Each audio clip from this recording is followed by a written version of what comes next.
Info gempa bumi di Indonesia hari ini tanggal 15 Agustus tahun 2024. Dua gempa bumi besar mengguncang sejumlah wilayah di Indonesia sejak tanggal 14 Agustus tahun 2024 hingga hari ini tanggal 15 Agustus tahun 2024. Gempa pertama bermagnitudo 5.0 yang berpusat di Jembrana, Bali. Guncangan gempa tersebut dirasakan di banyak wilayah diantaranya yakni di wilayah Banyuwangi, Jawa Timur, Badung, Tabanan, Denpasar, dan Karangkates. Dan gempa kedua magnitudo 5.2 yang berpusat di Bayah, Banten. Guncangan gempa Bayah, Banten ini dirasakan di banyak wilayah di Jawa Barat, diantaranya yakni di Cianjur, Kabupaten Sukabumi, Kabupaten Bandung, Bogor, dan Garut. Beberapa warganet pun turut menyuarakan bahwa gempa terasa kuat di banyak wilayah. Bahkan gempa tersebut merusak sebuah bangunan milik warga Cianjur, tepatnya di BTN Bukit Cianjur, Regensi, atap rumah jebol dan pagar rumah roboh. Berdasarkan data Badan Meteorologi, Klimatologi, dan Geofisika, BMKG, gempa bumi mengguncang Bayah, Banten sebanyak 34 kali dengan skala Richter paling besar adalah 5,2 magnitude. Hingga kini di wilayah Banten, warga Kabupaten Lebak, Provinsi Banten diminta waspada seiring intensitas gempa bumi yang mengguncang wilayah bumi Multatuli. Namun, warga juga tidak perlu panik. Kepala Pelaksana BPBD Lebak Feby Rizky Pratama mengatakan, kondisi saat di Bayah saat ini dalam kondisi aman namun warga tetap waspada.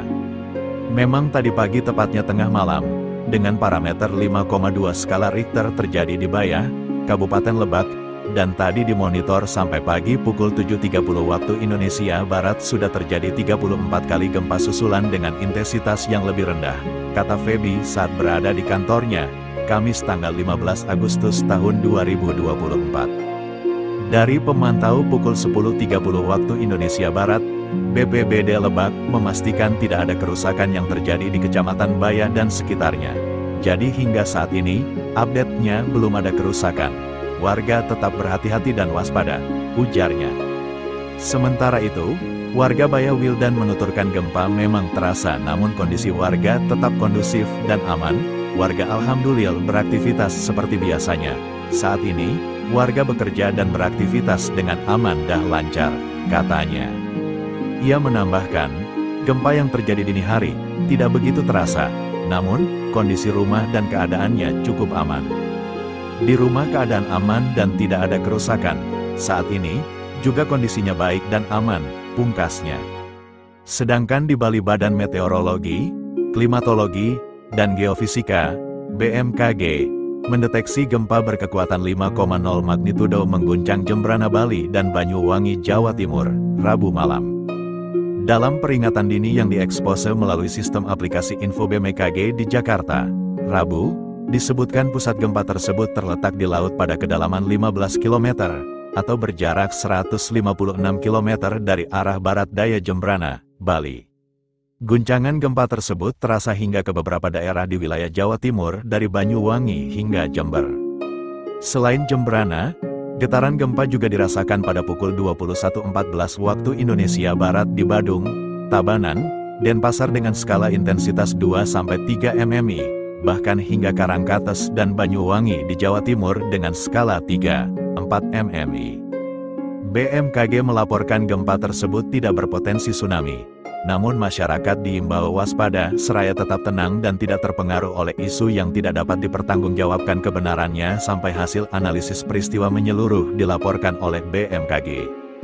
Hasil analisis tersebut biasa didapatkan masyarakat dengan cara mengakses aplikasi daring info BMKG, media sosial info BMKG, atau dapat langsung menghubungi kantor BMKG terdekat. Selain itu BMKG juga menyatakan sejumlah wilayah di Indonesia termasuk DKI Jakarta kini berada dalam bayang-bayang ancaman besar dari dua megatrust yang terdeteksi mengapit wilayahnya. Kedua megatrust tersebut adalah megatrust Selat Sunda dan megatrust Jawa Tengah bagian barat, yang masing-masing memiliki potensi memicu gempa bumi berkekuatan hingga 8,7 magnitudo. Menurut Subarjo, mantan Ketua Ikatan Alumni Akademi Meteorologi dan Geofisika, IKAMEGA, potensi ini telah lama menjadi perhatian para ilmuwan, terutama dengan adanya potensi gempa yang dapat memicu tsunami di wilayah sekitar. Kedua megatrust ini memiliki sejarah panjang aktivitas seismik yang signifikan. Megatrust Selat Sunda, dengan panjang 280 km dan lebar 200 km, diketahui pernah memicu gempa besar pada tahun 1699 dan 1780 dengan kekuatan 8,5 magnitudo. Sejak saat itu, terdapat kekosongan gempa atau yang disebut sebagai seismic gap, yang menunjukkan zona berpotensi gempa namun belum mengalami gempa besar selama ratusan tahun. Peta letak megatrust, DOC, BMKG, kondisi ini meningkatkan kekhawatiran akan potensi gempa besar yang dapat terjadi kapan saja. Ancaman dari megatrust Selat Sunda bukan hanya pada potensi tsunami, tetapi juga pada getaran kuat yang dapat dirasakan di Jakarta. Jarak antara pusat megatrust Selat Sunda dengan Jakarta hanya sekitar 200–250 km. Dengan kondisi tanah Jakarta yang didominasi oleh endapan atau aluvial, getaran ini bisa diperbesar oleh amplifikasi tanah, sehingga memperparah dampak gempa di ibu kota. Selain itu, megatrust Jawa Tengah bagian barat juga tidak bisa diabaikan. Meski jaraknya sedikit lebih jauh dari Jakarta, sekitar 200–300 km, namun masih tergolong cukup dekat untuk menimbulkan dampak signifikan. Sri Widiantoro, ahli seismolog dari Institut Teknologi Bandung, ITB, menyoroti gempa Tohoku di Jepang pada 2011 sebagai contoh. Meski pusat gempanya berada 400 km dari Tokyo, getaran yang dirasakan di kota tersebut sangat kuat. Hal ini menunjukkan bahwa Jakarta juga berisiko mengalami dampak serupa. Dwikorita Karnawati, Kepala Badan Meteorologi, Klimatologi, dan Geofisika, BMKG, mengingatkan bahwa prediksi ini bukan untuk menakut-nakuti masyarakat, tetapi untuk meningkatkan kewaspadaan. Pungkasnya.